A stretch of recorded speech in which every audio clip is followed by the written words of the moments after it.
Ouviste que foi dito: amarás o teu próximo e odiarás o teu inimigo.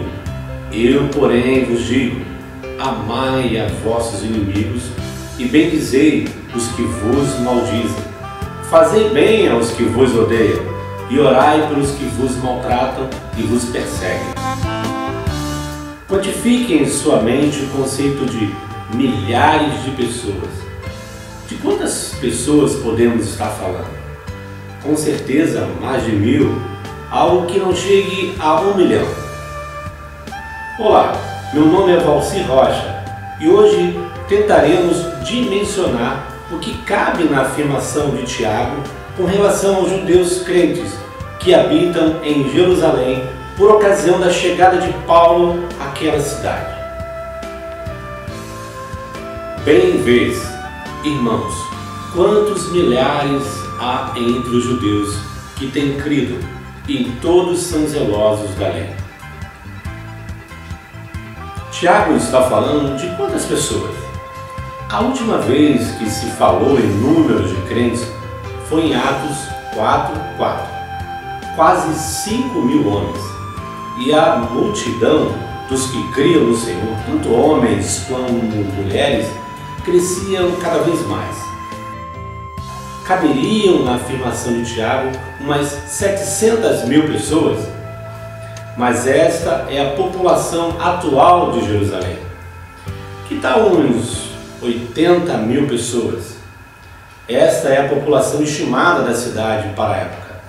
E se reduzirmos pela metade, ou metade da metade, estamos nos aproximando do número de Atos 4 e assim contrariando a afirmação de que a igreja crescia em número.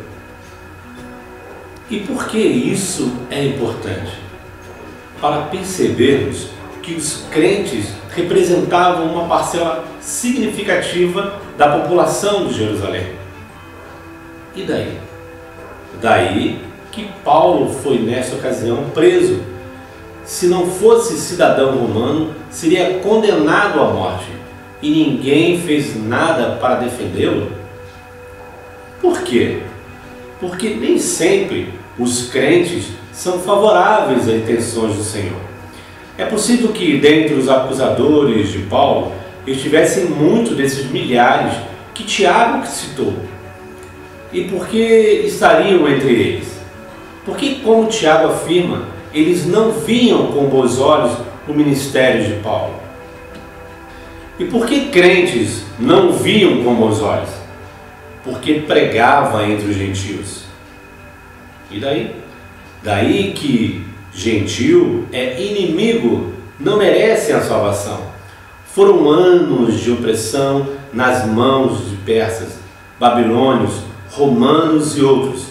E agora que o Cristo se manifesta, em seus entendimentos, representa glória para Israel e vingança em seus inimigos. Como nos dias de hoje, já naquela época, as pessoas aceitavam a parte boa, a parte que lhe interessa do cristianismo.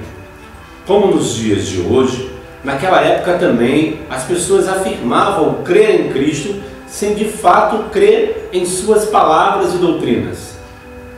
Começaram bem, mas logo trocaram o Senhor pela minha religião, minha igreja, minha fé. E ao fazer isso, impõe seus dogmas como vontade do Senhor, excluindo qualquer que não se ajuste aos seus modos, arrogantemente desejando a eles a ira de Deus. Orgulhamo-nos de nossa religião e a multidão de crentes de nossas igrejas, mas suponhamos que nosso Senhor Jesus Cristo nascesse entre nós mais uma vez e, como dantes, procurasse defender beberrões, prostitutas, publicanos e pecadores. Ao proferir suas parábolas, nós, os religiosos, fôssemos identificados como sendo os fariseus e sacerdotes desta época, enquanto aqueles a quem tanto criticamos e julgamos indignos fossem apresentados como bons exemplos da fé.